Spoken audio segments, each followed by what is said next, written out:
Colombia ha sido uno de los países con mayor recepción de migrantes venezolanos, generando grandes retos, pero también grandes oportunidades, y dejando ver la importancia de la caracterización de la migración venezolana para abordar los problemas de fondo correctamente. Hoy, en Venezuela en Profundidad, nos acompaña María Corina Ribodó. Ella es coordinadora general de la plataforma Gran Acuerdo Venezuela. María Corina, bienvenida a Venezuela en Profundidad. ¿Cómo inician ustedes a abordar el crecimiento de la migración venezolana en Colombia, pero sobre todo también tomando en cuenta, digamos, las causas, ¿no? Y las problemáticas que ya vienen desde Venezuela? Desde el inicio vimos cómo vino una primera ola migratoria, que fue la ola profesional. Entonces se vinieron muchos profesionales, especialmente profesionales de la industria petrolera, que al ver, bueno, si recuerdan, hubo en la huelga, el paro petrolero y luego después, en su momento, hubo el despido masivo en ese entonces el presidente Chávez de más de 20.000 empleados de PDVSA. Eso afectó muchísimo la industria petrolera en Venezuela, se politizó mucho y estos profesionales que venían siendo profesionales muy capacitados, que tenían una carrera, que incluso PDVSA había apostado mucho, había invertido mucho en ellos, incluso muchos habían estudiado en universidades afuera. Ese talento humano se perdió, o sea, lo perdió Venezuela. Y esa es la primera ola migratoria que vemos en Colombia y también en otros países, que es la ola profesional. Luego observamos una ola estudiantil. Mucha gente vino a estudiar a Colombia en universidades, odontología, en fin, diferentes carreras. Y ya la tercera ola, que es cuando ya nace un poco la organización, Gran Acuerdo, es cuando ya vemos que esta ola migratoria viene masivamente y es ya una ola migratoria mucho más vulnerable y con unos factores de crisis humanitaria compleja. Entonces ya ahí se ve que entre nosotros mismos hubo esa iniciativa de crear organizaciones y en el caso de Gran Acuerdo la idea era articular esfuerzos entre las diferentes organizaciones que fueron constituyéndose al principio en las principales ciudades de Colombia y luego sí, a medida que fue aumentando la migración y fue abarcando diferentes ciudades, empezaron a abrir otras organizaciones de base comunitaria. ¿Qué tan importante ha sido esta caracterización para identificar esos grupos migrantes profesionales que pudieran también servir para aportarle, ¿no? al país? Realmente cuando ya vemos que viene una ola mucho más vulnerable, Gran Acuerdo nos pareció importante empezar a hacer encuestas y encuestas en campo. Entonces lo que empezamos a hacer fueron en las ferias de servicio en zonas muy vulnerables, donde está asentada la población venezolana migrante con complejidades y factores diferentes, quisimos hacer un trabajo de campo y hacer esta encuesta de caracterización ya a esa población y hacerla de diferentes niveles. Nos abarcamos, como te expliqué previamente, que abarcábamos datos demográficos, educación, salud, empleo, cuáles son sus necesidades más urgentes, si han tenido apoyo de las organizaciones que nos contaron un poco, si han sufrido xenofobia y cómo va el aspecto psicológico, que también hemos visto que mucha gente ha pedido que sí apoyo en psicología porque el duelo migratorio, más una cantidad de factores que son de riesgo y son de difícil manejo para una madre cabeza de familia, por ejemplo, que nos encontramos a veces en las encuestas, madres de cabeza de familia que no tienen el apoyo del papá, se vienen con niños, entonces tienes una cantidad de retos que sacar adelante porque no es lo mismo tú venirte sola o en familia a ser una madre de cabeza de familia, que trabajar se te hace más difícil y cuidar a los hijos al mismo tiempo. Y además se le suma el tema de la complejidad en temas de económicos, sociales y también en educación. La misma migración venezolana ha servido como para identificar también otros problemas de fondo que quedan al descubierto provenientes de Venezuela a nivel social. ¿Cómo han hecho ustedes para, digamos, abordar o qué han implementado para abordar estas problemáticas migratorias? En principio, la necesidad mayor fue regularización. Desde ahí, desde Gran Acuerdo, obviamente con el apoyo mancomunado de todas las organizaciones, hicimos un lobby muy importante de todas las organizaciones para que se lograra lo que fue el PPT, que fue una política muy importante de inclusión migratoria, que fue ya con el presidente Duque, se logró, oye, regularizar a más de 1 millón, creo que es mucho más de 1 millón, 1.600.000, no recuerdo bien el dato, Pero bueno, fue una política muy importante porque incluiste a gente que tenía la barrera de que no tenía pasaporte o no tenía un documento vigente. Entonces logramos que ellos entendieran que esa barrera, lograr pasar esa barrera para poder regularizar. Entonces esa fue la primera necesidad importante y que se logró una solución tangible. Luego ya seguimos trabajando con ellos y las últimas encuestas que hemos hecho, oye, vemos de verdad que hay una necesidad muy grande en educación. O sea, vemos que la mayoría de la gente, bueno, que yo te traje algunos datos, el 50% es solo bachiller, incluso hay veces menos. Entonces hay gente que me dice, no, yo cursé hasta primaria, hasta quinto grado, o hasta primer año de bachillerato. Bueno, llegué a tener una mamá que incluso me dijo, mira, yo te voy a ser sincera, yo no aprendí a leer. Entonces, y estoy agradecida que mis hijos sí aquí han podido conseguir una educación y están estudiando, pero son cosas que te impactan, ¿entiendes? Que alguien te diga, oye, no aprendí a leer, tienes que entender que entonces aquí hay una falla en educación o hay una brecha en educación que tenemos que buscar soluciones. Luego después de otros datos, bueno, que cuando a mí me lo preguntaba, yo hago esta pregunta en la sección de educación, que hasta qué grado habían cursado en Venezuela o hasta qué grado habían llegado. Y después cuando me dicen, bueno, llegué a bachiller o incluso menos, yo hago una pregunta de si quisieran seguir estudiando. Y más del 70% me dice que sí.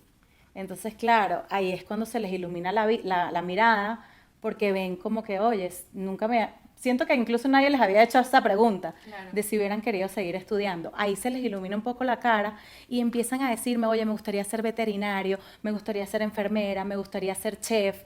Entonces yo veo una cantidad de sueños que no han cumplido o que quisieran cumplir.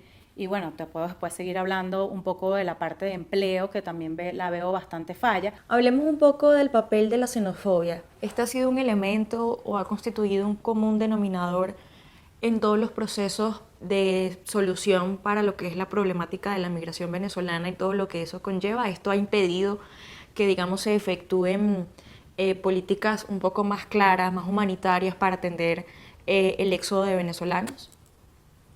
Mira, sorprendentemente cuando hago esa pregunta de la xenofobia, si han sufrido xenofobia o discriminación, me he encontrado que yo les digo, mira, 1 es nada, y 5 es mucha.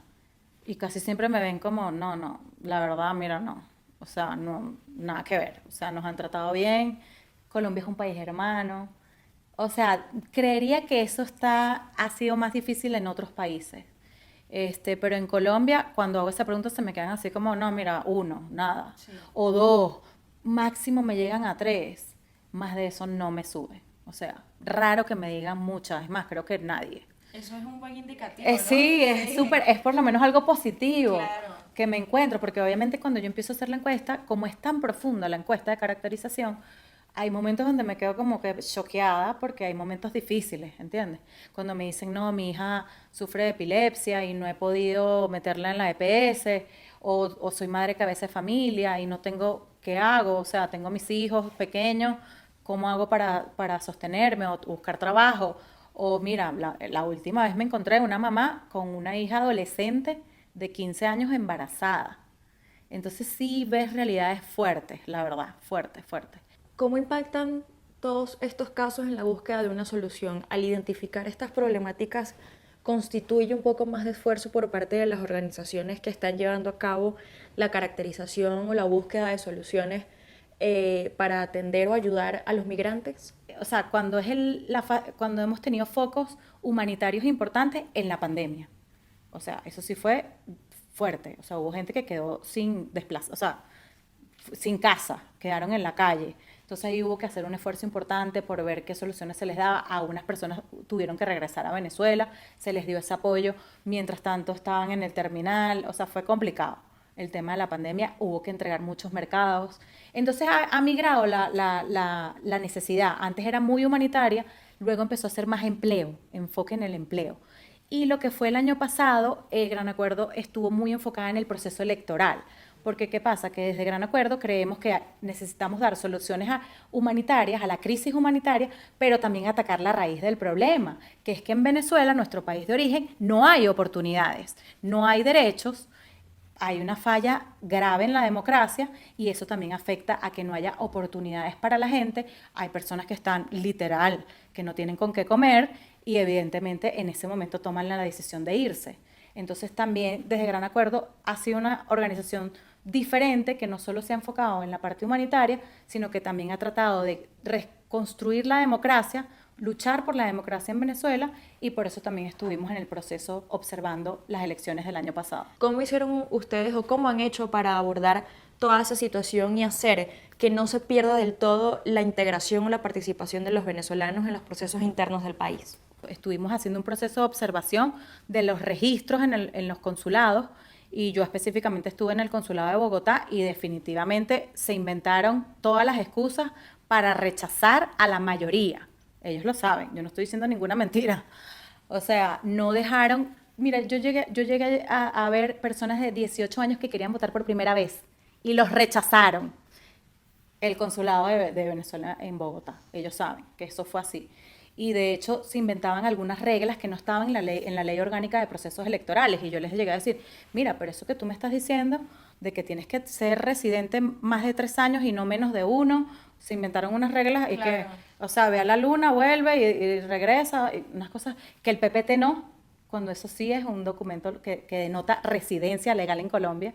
Entonces se peleó mucho eso, bueno, se luchó, se trató de conversar, se les mandaron documentos a Cancillería, buscando también el apoyo de en ese momento el presidente Petro, también del consulado, pero realmente la respuesta fue, mira María Corina, nosotros dependemos del CNE, y esas son reglas del CNE, y yo le dije, pero es que eso es ilegal, no está en la ley de orgánica de procesos electorales, te la estás inventando. Entonces, bueno, me dijeron, bueno, haz las denuncias que quieras.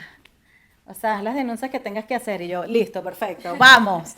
Entonces ahí empiezo yo a denunciar todas las irregularidades. Que eso fue lo único que nos quedó. Documentar las irregularidades, denunciarlas y decir que menos del 1% de la migración venezolana en Colombia pudo votar el año pasado, el 28 de julio del 2024. Ahora bien, hay un factor muy importante y es la parte psicológica y el duelo migratorio. ¿Cómo integran ustedes esta situación al resto de procesos de educación, de salud y todo lo que constituye poder ayudar a los venezolanos? Mira, has tocado un punto clave, porque al final tú puedes superar todos los retos si tienes la mentalidad correcta y la voluntad. Entonces, un punto sumamente importante, y es una pregunta que yo agregué a la encuesta al final, que si la persona le gustaría empezar un proceso de psicología, de terapias de psicología, si quisiera apoyo psicológico. Y te puedo decir que creo que más del 50% me dijo que sí. Y realmente tú los ves a veces agobiados mentalmente, porque está lo que llamamos el duelo migratorio, de haber dejado tu país, no por decisión propia, sino por falta de oportunidades, por no conseguir a veces incluso cómo comer, fallas de que ganas $1 al mes o ganas, no sé, la pensión no te alcanza. Entonces o a veces vienen por razones de salud, que si tienes un cáncer o algo así, y aquí consigues con la EPS lograr subsidiar mucho. Y entonces, claro, tú los ves agobiados mentalmente. Entonces, esa parte, por eso la quise dejar en la encuesta. Y sí, la mayoría, más de la mitad, me decía que sí quisiera ese apoyo en psicología. Y realmente yo trato de ver qué soluciones se les pueda dar a eso, porque la terapia psicológica es costosa. María Corina, no siendo más, le agradezco mucho por compartir con nosotros este espacio y por supuesto por trabajar en abordar la migración venezolana en Colombia desde otra perspectiva y un poco más profunda. A las personas que nos miran, muchísimas gracias también por acompañarnos. Recuerden estar atentos a nuestro contenido en Impacto Venezuela y seguirnos en nuestras redes sociales como @ImpactoV. Muchas gracias, nos vemos en la próxima.